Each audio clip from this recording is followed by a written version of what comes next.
আপনাকে ওই 7 পারে যে আগে কি লাভ ওই তো আমি জানি। তবে চরণধরে করিমানা যারাই আসছেন এই 7 পারের লাফালাফি এবার একটু বন্ধ করেন, কারণ রাষ্ট্রীয় প্রভাবও ভালো না। পূজা বন্ধ করবেন না, কিন্তু এই মেয়ে নাচানু বন্ধ করেন। এই কদমবাড়ি 7 পাড় এই অঞ্চলে মেয়ে নাচানের খুব সুনাম আছে। টেকেরাট, সরমঙ্গল, ওই যে আরো অন্যান্য জায়গার থেকে, ফরিদপুরের এই আমাদের ভাঙ্গা থানা ফরিদপুর ওই অঞ্চলের ছেলেরাও গাড়ি ভরে ভরে আসে। খালি সনাতনীরা আসে না, অন্য ধর্মের ছেলেরাও আসে। এতে আপনাদের একটা লাভ হয়েছে, এতে একটা লাভ হয় কিছু কিছু মা বাবার। বলেন তো কেন? মেয়েকে নাচতে দেয়, ওই নাচিয়ে যখন বাইরে মেয়ের কাছে নাম্বার চায়, মেয়ে তো একেবারে আনন্দে ওই যে চুল কাটিং করে, আরও দেখে বাইকের উপর বসা আছে, মেয়ে আনন্দে নাম্বারটা দিয়ে দেছে। কিন্তু ওটা হিন্দু না মুসলমান, বৌদ্ধ না খ্রিস্টান এটা তো জানা নাই। ওই নাম্বারটা দিয়ে দিল, কয়দিন হ্যালো হ্যালো করলো, মা বাবা টাকা ছাড়া মনে মনে ভাবে যদি ওইটি যাইতো তো বাইসে যাইতো। এতে একটা লাভ আছে। যারা এই যে বুকা মার্খা মা বাবা, যারা নিজের স্বজাতি চিন্তা করে না, যারা নিজের ধর্মকে রক্ষা করার চিন্তা করে না, ওই রকম মা বাবাদের চিন্তা চেতনা এরকমই হয়। এজন্য যদি ওই রকম গদ্ধপ মার্খা মা বাবা না হন, তাহলে চরণে হাত রেখে বলছি, আপনার মেয়েকে ওই স্টেজে গিয়ে ড্যান্স করবার জন্য দেবেন না। আপনার স্ত্রীকে, আপনার বৌমাকে স্টেজে ড্যান্স করার জন্য নয়। কুলের কুলবধূ হচ্ছে দেবী লক্ষ্মী, তাকে সম্মান জানাতে হয়, ড্যান্স দেখাবার জন্য নয়। অন্য ধর্মের ছেলেদেরকে ড্যান্স দেখাবার জন্য নয়। এটাকে শালীনতা বজায় রেখে ধর্ম করতে হবে, মায়ের চরণে পুষ্পাঞ্জলি দিতে হবে, কিন্তু মেয়ে নাচিয়ে নয়। কষ্ট পাচ্ছেন মায়েরা?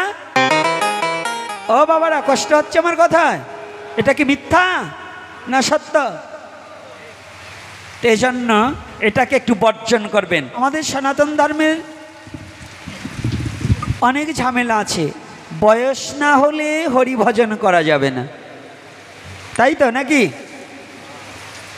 তুলসীর মালা গলায় নেওয়া যাবে না, ধুতি পরা যাবে না। এই আমার দিকে লক্ষ্য করুন, এই যে মায়েরা, বয়স না হলে তিলক পরা যাবে না।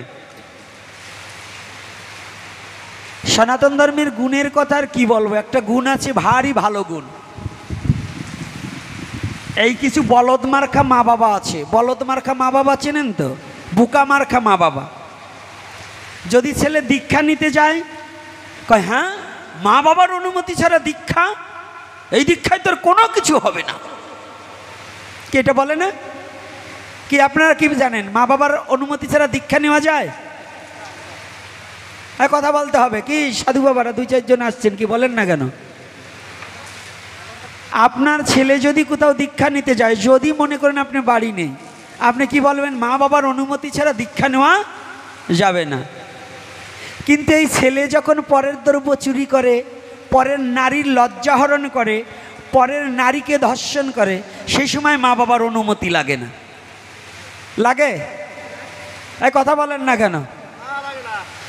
আপনার ছেলে যখন পরের মেয়েকে নিয়ে হরিবোল হয়ে যায়, বোঝেন তো, মানে পালিয়ে যায়, তখন আর মা বাবার অনুমতি লাগে না। কয়জনের মা বাবার কাছে বলে যায়?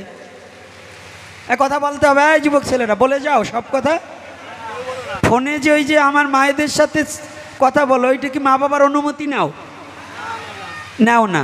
তাহলে দেখো সনাতন ধর্মে কত বড় বুকার দল, বুকার রাজ্যে বসবাস করছি। ছেলে গোবিন্দ ভজন করতে যাবে, দীক্ষা নেবে, সেখানে অনুমতি ছাড়া হবে না, মা বাবার অনুমতি ছাড়া হবে না। আর ছেলে যখন পরে মেয়ে নিয়ে ভাগিয়ে চলে যাবে, তখন ওই জরিপানা মাতুব্বর্গ টাকা দেবে, জেল হবে, হাজত হবে, মামলা মোকদ্দমা হবে। এ টাকা মা বাবা গোপনে গোপনে দিয়ে ছেলেকে হাজত থেকে ছাড়িয়ে আনবে, তখন আর অনুমতি লাগে না। আর যদি এই ছেলে গোবিন্দ ভজন করতে চায়, হরি ভজন করতে চায়, ভগবানের পথে যেতে চায়, তাহলে মা বাবাকে কাঁদিয়ে কি কোনো ধর্ম হয়? কত বড় বুকারি, কত বড় গর্ধপ হলে পড়ে কথা বলতে পারে। যে সন্তান যদি আমার কৃষ্ণ ভক্ত হয় তাহলে একটা সন্তান পারে তার বাবাকে মুক্তি দিতে, তার মাকে মুক্তি দিতে, যদি শুদ্ধ কৃষ্ণ ভক্ত হয়। একটা সন্তান যদি শুদ্ধ কৃষ্ণ ভক্ত হয় তার বাবাকে মুক্তি দেওয়ার মতো যোগ্যতা ওই সন্তানের থাকে। কিন্তু সনাতন ধর্মে বিপরীত।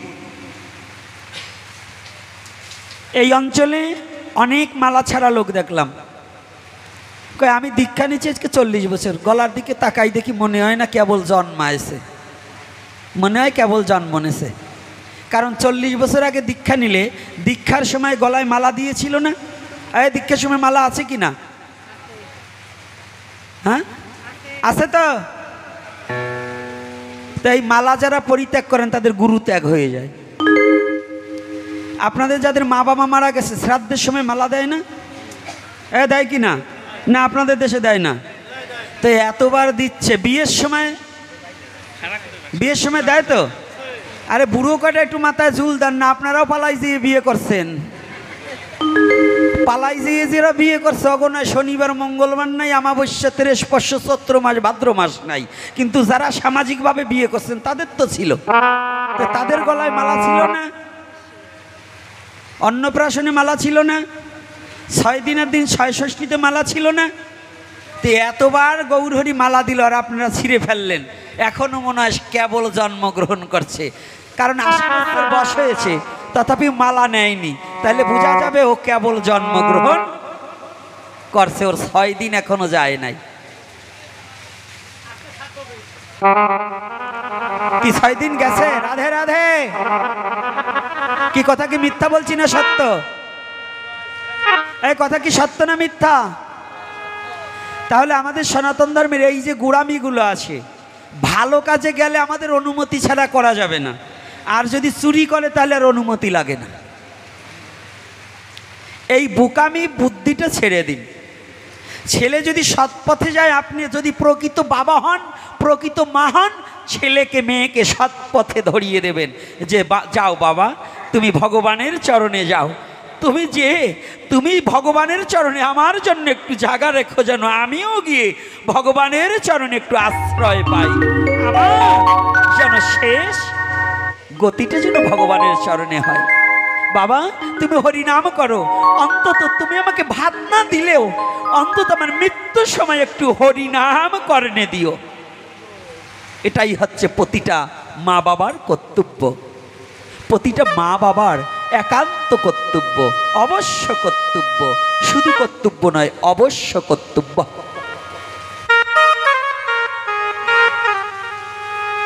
কিন্তু আমাদের সময় হয় না।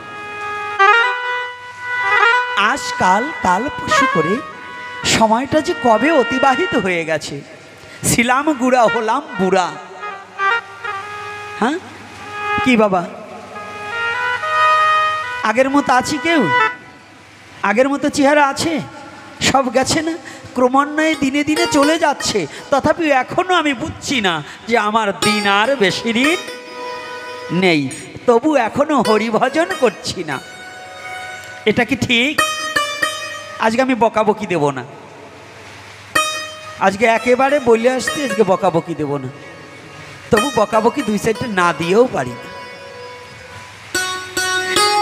আজকে বলে আসছিলাম যে আজকে আর কিচ্ছু বলবো না, তবে একটু ভালো লাগছে যে আজকে যে কয়েকজন বসা আছে আমি মনে করি গৌরহরির কাছে আমি প্রার্থনা করি, গৌরহরি এদের সমস্ত মনের মলিনতা দূরীভূত করে দিয়ে শুদ্ধ একটা আত্মা এবং শুদ্ধ একটা মন সৃষ্টি করে দাও, এরা যেন তোমার ভজন করতে পারে। আমি গৌরহরির কাছে প্রার্থনা জানাবো, আমার গৌরের কাছে প্রার্থনা জানিয়ে দেব। তো এইবার সময়টা তো আমাদের হয় না, আর সময় হবে না। এইবার যখন রাবণের মৃত্যুবাণ নিয়ে ভগবান রামচন্দ্র নিজেই যখন নিক্ষেপ করে দিলেন, রথ হইতে দশানন ধরায় পড়ে গেলেন। ধরা মানে ধরা কোনটা গো? এই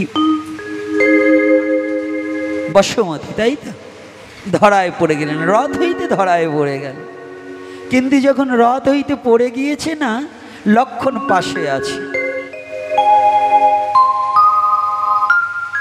বাণকে বক্ষে করে রাবণ রামের দিকে তাকিয়ে আছে। দশানন করজোড়ে তাকিয়ে আছে। হে প্রভু রাজীব লোচন, রামের এক নাম কিন্তু রাজীব। এই যে আজকে আমার একটা মা একটা ভালো কথা বলেছে ঘরে বসে, ছেলেটার নাম যেন কি রাখছে, বলছে এই এগুলো হচ্ছে অন্য ধর্মের নাম, এটা রাখছিস কে? হ্যাঁ সত্য। আজকাল আপনারা যারা না, অনেক মায়েরা, এই হিন্দু মায়েরা বাবার একটা টেকনিক শিখছে। টেকনিক কি জানেন? ছেলেকে শিক্ষিত করবা যে বলে যে হিন্দু নামে চাকরি হবে না দেখা, ওরা ওই নামটাকে এখন ডিজিটাল করে দেওয়া দিয়েছে, ওরা হিন্দুদের নামে নাম রাখছে না। তাই আমি ওদের যারা এই যে এইরকম মানে চাকরির আশায় যারা ছেলের নাম ডিজিটাল রাখতে যায়, সনাতনী যে কি নাম এটা রাখতে চায় না, ওরা কি গোপনে এবার বাবার নামও পাল্টাই বলে নাকি তা বলা যায় না। ওরা বাবার নামও কেন সুযোগ পাইলে পাল্টিয়ে দিতে পারে। তো এজন্য এই রাজীব নামটা কিন্তু ভগবান রামচন্দ্রের এক নাম রাজীব। কথাটা খেয়াল রাখবেন, রাজীব নামটা কিন্তু খারাপ নয়, এটা অনেকে জানে না। কি অনেকে জানে? রাধে রাধে, রাজীব লোচন, রাম রাজীব লোচন।